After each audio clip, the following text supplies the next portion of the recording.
Oui, Raymond Berger du Global Point.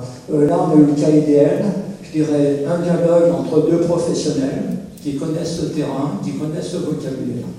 Est-ce qu'une audition peut avoir lieu une semaine après, à l'autre bout de la France, faite par un gendarme de brigade? Oui. Alors, quand on est saisi nous-mêmes des dossiers, donc, lorsque l'on opère en qualité de secouriste sur l'affaire, on évite des saisies au profit d'un service territorial, d'une brigade territoriale. Donc on conduit l'enquête, le maximum d'actes d'enquête qu'on peut, on essaie de boucler l'enquête, hein, comme on dit, et de rendre un dossier complet au procureur de la République. Il se peut que des moments, des gens ne puissent pas être entendus, soient repartis chez eux, ou les témoins ne l'ont pas été parce que il y avait énormément de témoins, ils sont repartis. Donc ce qu'on fait, on téléphone aux enquêteurs de l'autre bout de la France, au Havre, je ne sais pas où, on leur donne un cadre de questions, on leur explique le procès, notre enquête, ou soit on passe par le parquet compétent qui transmet l'ensemble du dossier au parquet compétent pour entendre les gens sur un autre parquet avec toutes les pièces pour pouvoir poser les bonnes questions. Mais généralement, on prend contact avec les enquêteurs locaux pour pas qu'ils posent, qu'ils soient à côté de la plaque, et puis on leur expose un peu la problématique. Est-ce que je peux refuser d'être auditionné par un gendarme de brigade et demander un spécialiste montagne? Tout dépend du taux d'implication que vous êtes dans l'affaire. Si vous êtes un simple témoin ou si vous êtes un mis en cause. Vous évitez de refuser en général. Et pour de bonnes raisons, vous pouvez le faire. Effectivement, si vous êtes quelqu'un qui va être mis en cause, vous serez entendu, éventuellement par la force. Si vous ne répondez pas à la convocation, ça peut être le cas. C'est rarement le cas pour les affaires qui... On est entre gens quand même, je dirais, de bonne compagnie, même s'il peut arriver malheureusement un accident. Mais il y a des moyens coercitifs. Dès qu'on est dans un cadre pénal, on est dans un cadre coercitif. Il ne faut pas l'oublier. Garde à vue possible, contrôle judiciaire, voire détention provisoire. Souvenez-vous de la triste affaire des Ors, où un guide a été incarcéré, je crois que c'est le seul, d'ailleurs un des rares, qui a été incarcéré avant d'être jugé pour une avalanche qui avait tué une dizaine d'enfants, je crois. Ça peut être le cas. Sachez une chose, on en parlait tout à l'heure, que si les victimes sont des enfants, et plusieurs enfants, l'émotion aujourd'hui, elle est telle qu'il y a des exigences de responsabilité pénale qu'on reçoit. C'est-à-dire qu'on le voit aujourd'hui, pas spécialement pour la montagne, quand des enfants sont en cause, sont victimes, et l'émotion emporte tout, et souvent, les familles sont très en attente de suite judiciaire. Pas simplement civile, mais pénale. C'est-à-dire qu'on attend, très souvent, et on peut le regretter, on attend la condamnation et le châtiment des auteurs, même indirects, en disant qu'ils sont fautifs, ils ont fait n'importe quoi, mon gamin, vous vous rendez compte, il a fait une sortie, il en est mort. Vous avez qu'à suivre l'actualité, malheureusement, on le voit souvent. Faites attention quand vous avez des enfants en charge, des ados, qui peuvent être même de bon niveau, s'il y a malheureusement un accident grave, il y a une exigence, les enquêteurs feront leur travail, mais il y aura une émotion collective relayée de façon très médiatique qui va emporter un peu les raisonnements. Il faut savoir raison garder, mais derrière, il y a une exigence presque de rétribution, de sanction, et on admet mal qu'on ne puisse pas juger, condamner au pénal l'auteur indirect d'un accident grave qui s'est produit même en montagne. J'ai le micro. Je voulais juste rebondir sur la question précédente, sur la préparation de la course. Je suis Ludovic Pravenel, je suis chargé de recherche au CNRS, ancien directeur du service de prévention des risques. Et je suis là. Et donc je m'interroge sur la préparation de la course. Une des questions, ça avait été comment est-ce que vous avez préparé votre course? La réponse avait été j'ai regardé les topos. Et justement, sur cette question de topo, la montagne aujourd'hui évolue très très rapidement. Et j'en veux pour preuve le couloir qui est cité dans l'exemple. Aujourd'hui, il y a 5 à 10 000 m3 de roches qui sont tombées. Donc ça veut dire que le topo il est complètement caduque. Et du coup, jusqu'à quel niveau la faute peut être caractérisée? Comment une faute peut arriver à être caractérisée par rapport à un manque de données, de questions qui auraient été posées à des collègues? Est-ce qu'en regardant simplement un topo, ça suffit aujourd'hui? Alors, dans l'enquête, il y a l'audition. Bien évidemment, dans l'audition, je vais lui demander combien de fois il a fait le pas de chèvre, combien de fois il a fait la vallée blanche, qu'est-ce qu'il a observé. est-ce que le retrait glaciaire, donc la baisse du niveau glaciaire, ça induit une réflexion dans sa tête sur le passage de la sortie de cet itinéraire, et surtout, est-ce qu'il s'est renseigné, ce que je disais, auprès de collègues guides locaux, qui est la meilleure source d'information pour ça, donc on essaie de brosser le tableau. Après, il y a un autre volet qu'on n'a pas parlé de l'enquête, qui est la phase de constatation. Et nous, dans les constatations, donc c'est le caractère objectif de l'enquête, c'est de décrire objectivement ce qu'il y a, et effectivement, on décrira que la moraine du pas de chèvre, plus les années avancent, et moins c'est évident d'en sortir. Pourquoi ? Parce qu'elle se réglisse, parce qu'elle s'effondre, parce qu'en permanence, suivant les températures, ces hivers ils sont plutôt doux, ça se casse la gueule en permanence. Le niveau de la glace a baissé, donc les moraines se délitent beaucoup plus vite. Voilà, donc nous on fait tout un volet de constatation, mais aussi au moment du secours. Comment étaient les chutes de pierre au moment où on intervient. Donc si elles sont permanentes, si c'est un jet de pierre, c'est en permanence ou c'est sporadique. Donc voilà, tout ça c'est un autre volet de l'enquête qui rappelle les conditions de la montagne au moment où nous intervenons, ou les heures qui précèdent l'intervention. Oui, bonsoir. On a donc vu un cas dans lequel vous avez un professionnel de la montagne qui encadre un groupe. Qu'en est-il d'un cas où on n'a pas de professionnel de la montagne et que c'est juste des amis qui sont partis entre eux et qui n'ont pas de compétences particulières avec un diplôme correspondant? Oui, c'est un cas qu'on connaît peu. Heureusement, la sortie qui se termine mal, un groupe d'amis. Mais il peut y avoir une mise en cause pénale, de la même manière. Ce qu'on dit là n'est pas réservé aux professionnels. Attitré, ça peut être un particulier qui organise une sortie et qui, par son imprudence, sa maladresse, va être à l'origine du décès de quelqu'un. Et on peut estimer, même si on n'a pas de plainte de la famille de la victime, on n'a pas une nécessité d'avoir une plainte, on peut engager des poursuites. Donc il faudra démontrer qu'il y a eu vraiment, une cordée d'alpinistes avec quelqu'un complètement inexpérimenté, qui n'a pas assuré, t'as l'exemple, je crois, qui a mal assuré quelqu'un, qui a chuté, on peut considérer qu'il y a une faute de sa part. Et peut-être que la famille de la victime demandera aussi une suite judiciaire, et ce sera l'appréciation. Il y a peu d'affaires, très peu, parce que généralement il n'y a pas de plainte de la famille. On sait que déjà le traumatisme, c'est d'avoir un de ses amis qui meurt comme ça sous ses yeux. Mais on peut quand même, encore une fois, ces textes-là, et je vous montrerai un petit schéma pour expliquer comment ça s'enchaîne, ne sont pas réservés aux professionnels. Le délit en droit français d'homicide involontaire, il s'applique à tout le monde, à vous, à moi. Vous tuez quelqu'un sur la route, vous tuez quelqu'un dans le cadre d'un travail, un accident du travail, accident domestique, vous êtes à l'origine, directement ou indirectement. Pensez à l'affaire du tunnel du Mont Blanc, malheureusement. Un camion qui s'échauffe, au final 40 morts. Plusieurs fautifs ont été condamnés par le tribunal de Bonneville, qui a eu à gérer cette affaire, avec une succession de fautes. La faute première, au niveau du camion, mais peut-être des négligences, des manquements à l'organisation qui ont pu constituer le préjudice. Et aujourd'hui, les familles qui se constituent en association demandent généralement qu'on remonte très haut la chaîne des responsables, vous l'avez remarqué, ne se satisfont pas du premier auteur, elles veulent qu'on remonte plus haut. Et derrière, il y a aussi des questions d'argent, de solvabilité. Tu as un exemple de poursuite contre un... Enfin, c'est déjà arrivé, je ne vais pas parler précisément d'exemple, mais la situation dans laquelle c'est déjà arrivé, c'est un genre de situation dans laquelle quelqu'un emmène un ami, des amis, et il est clair pour tout le monde qu'il est le seul à avoir la compétence qui permet de réaliser cette course avec ses amis qui, eux, ne connaissent pas. Voilà. Et donc, d'une certaine manière, il n'est pas du tout professionnel, mais il se trouve investi d'une responsabilité parce que, aussi bien lui que les autres, se sont mis dans cette situation-là.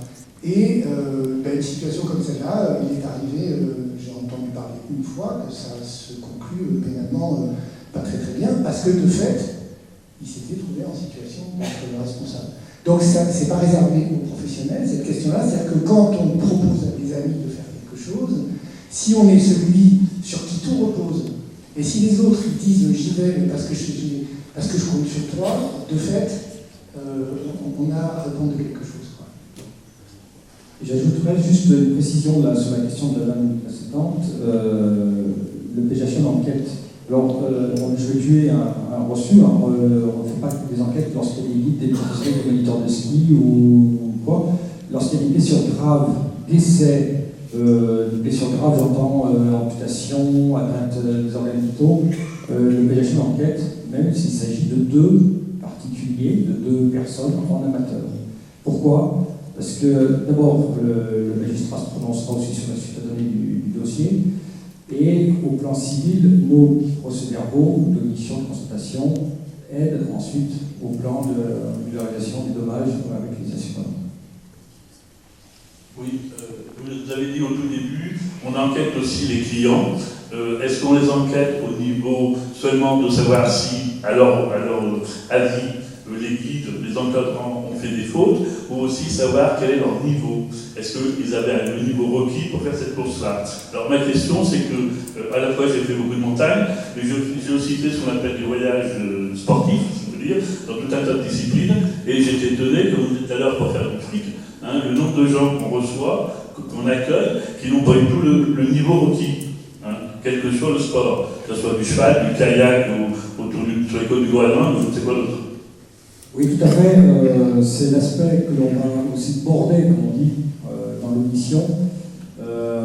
Quel est leur niveau technique, qui soit justifié par quel type de descente hors piste, quel type de couloir. Par exemple, ils ont skié au Grand Montaigne, on peut leur demander ce qu'ils ont fait lundi au Grand Montaigne, ou à la Flégère, s'ils ont été sur la Flégère, pour évaluer ce qu'ils ont fait. Après, attention, il y a des dossiers, hein, celui-là pas particulièrement, il y a des dossiers où les clients disent bah ouais, il y a une connerie, on ne sait pas le dire, puis ça sort au moment des auditions, hein, quand on est dans le bureau, ou après coup, une semaine, 15 jours, 1 mois, 2 mois après, un des clients qui dit attendez, moi je reviens sur ma déclaration parce que j'estime que le guide n'a pas été diligent, il a fait ci, il a fait ça, c'était pas normal.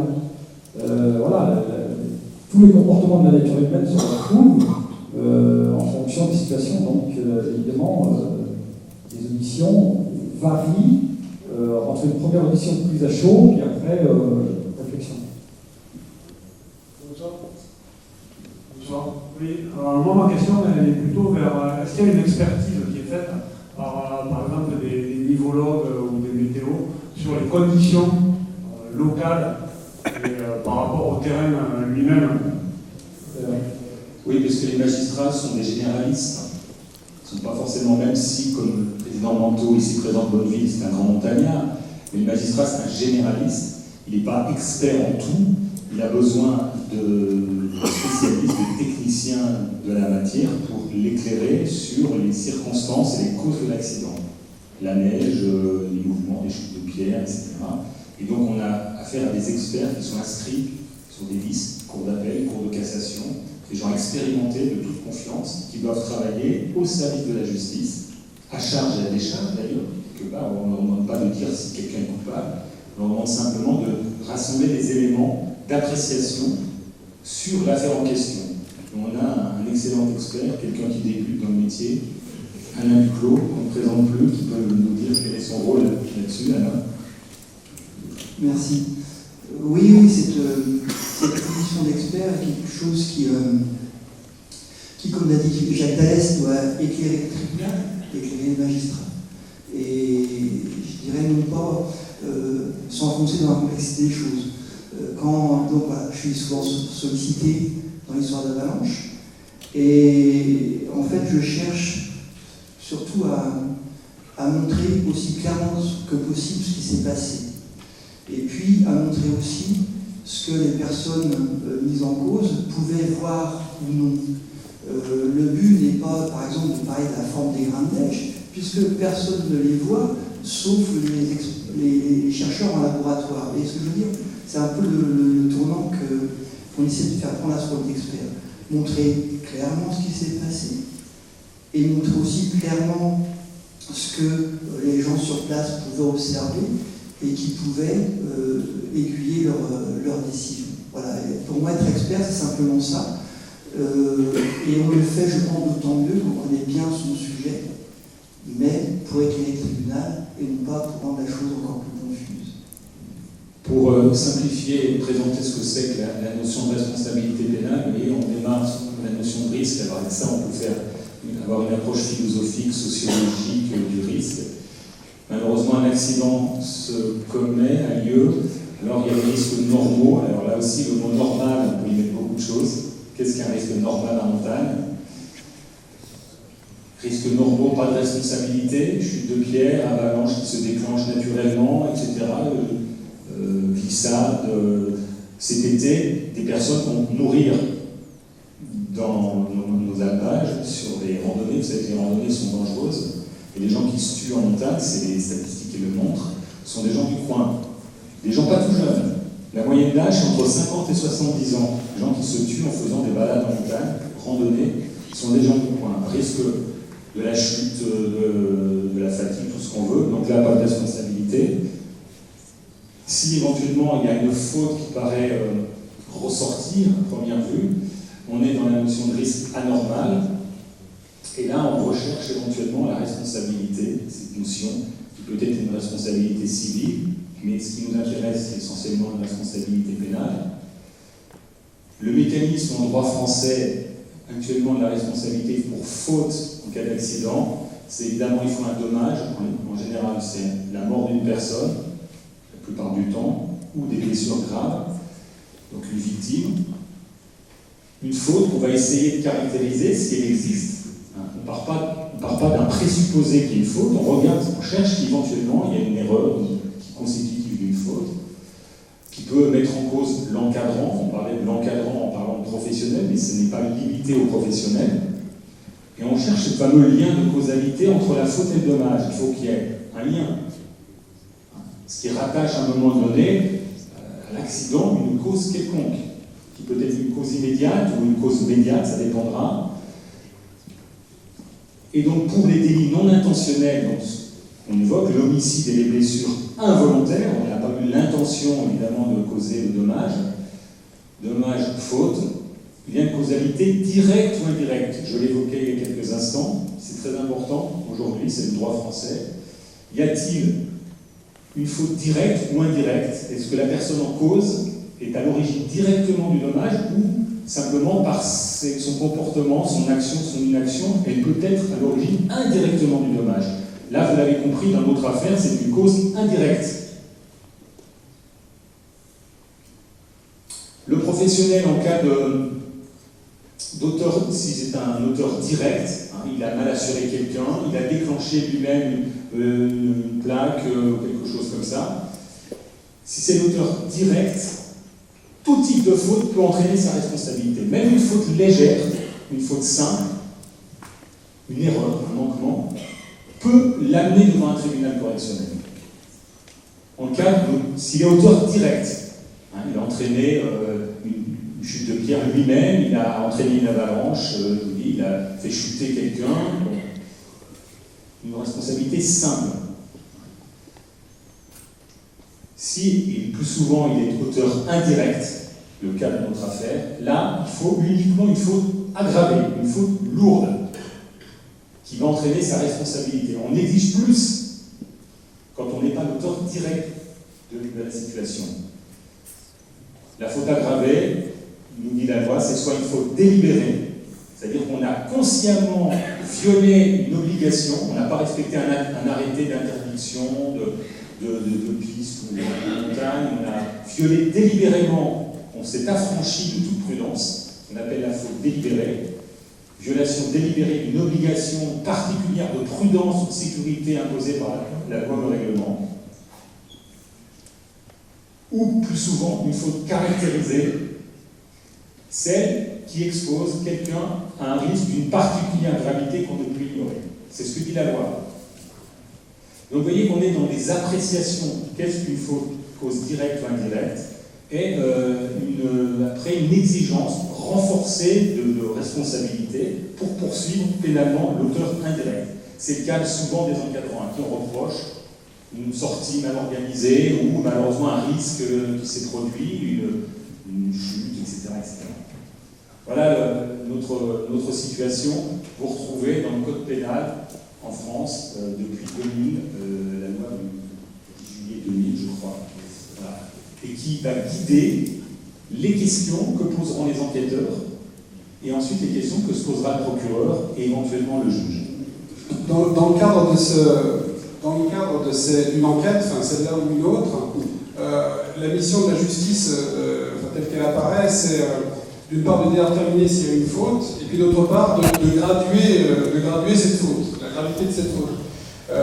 Moi, il me semble qu'il y a un élément important qui peut rentrer en ligne de compte pour évaluer la gravité de la faute, essentiellement pour un professionnel, pas uniquement d'ailleurs pour les professionnels, c'est la nature de la relation commerciale, de la pression commerciale à laquelle il peut être soumis, et aussi, incidemment, la nature du contrat qu'il a passé.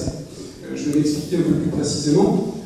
Il me semble que la gravité, à faute égale, ou accident équivalent, la gravité de la faute n'est pas tout à fait la même si le professionnel avait carte blanche de la part de ses clients pour choisir l'itinéraire du jour, l'heure, etc. Ou si, par exemple, les clients ont demandé exclusivement de faire tel itinéraire à telle heure, par exemple, ou un autre cas, on peut avoir aussi le cas où le guide, en l'occurrence, ou le moniteur de ski, est un simple prestataire de service qui intervient au service, par exemple, d'une structure commerciale, une agence ou autre, qui lui amène des clients qui ne connaissent ni d'Ève ni d'Adam, qui fixe le programme, qui ne sait pas forcément enquérir de la qualité des skieurs, le niveau, l'expérience, etc. Et le guide, le professionnel, a tort ou a raison, s'est senti obligé de remplir la prestation pour laquelle cet intermédiaire, cette agence, cette structure l'engageait, au risque d'y perdre peut-être son boulot sur le long terme. Donc je me demandais, donc là en l'occurrence dans le cadre de cette enquête, de cet interrogatoire fictif, ce n'est pas les questions que vous avez posées, c'est-à-dire voilà, qui avait passé le contrat, qui facturait, qui déterminait le programme, mais est-ce que c'est des choses auxquelles vous pouvez vous intéresser aussi bien au niveau de l'enquête qu'au niveau ensuite de la procédure des attendus du procureur, et est-ce que ça peut amener, dans le cas où par exemple il y aurait une structure intermédiaire qui serait la donneuse d'ordre fictive, est-ce que ça peut amener à étendre la responsabilité pénale à d'autres acteurs que simplement le guide? L'aspect contractuel nous intéresse également, qui a payé pourquoi. Est-ce que les clients qui ont demandé une prestation, par exemple le pas de chèvre, savaient un peu sur quoi ils demandaient, la difficulté de l'itinéraire? Est-ce qu'il n'y a pas de tromperie entre le niveau technique qu'ils ont et l'objectif? C'est quelque chose qu'on aborde. Et on se prépare à rechercher la responsabilité pénale de la personne morale, qui peut salarier le guide en question, ou le moniteur, voir si elle a rempli toutes ses obligations. Et là, une faute simple suffira. Ce que j'ai évoqué, c'est pour les personnes physiques. Personne morale, si on a une entreprise, une société, une association, qui peut être mise en cause pénalement si manifestement elle n'a pas respecté, et peut-être par des défaillances, en général c'est plutôt ça qu'on va reprocher, pour recruter quelqu'un qui n'est pas du niveau, qui n'a pas les diplômes, etc., ou qui travaille au noir, ça peut arriver, clandestin, elle sera fautive, et à ce titre, elle peut être également poursuivie pénalement en tant que personne morale. Parce que la loi française permet de sanctionner des entités qui sont représentées par leur président, leur directeur, au titre de la personne morale. Et là, une faute simple suffit. Ça va très vite. Ça permet aussi d'assurer la solvabilité, quelquefois, que n'a pas forcément la personne physique.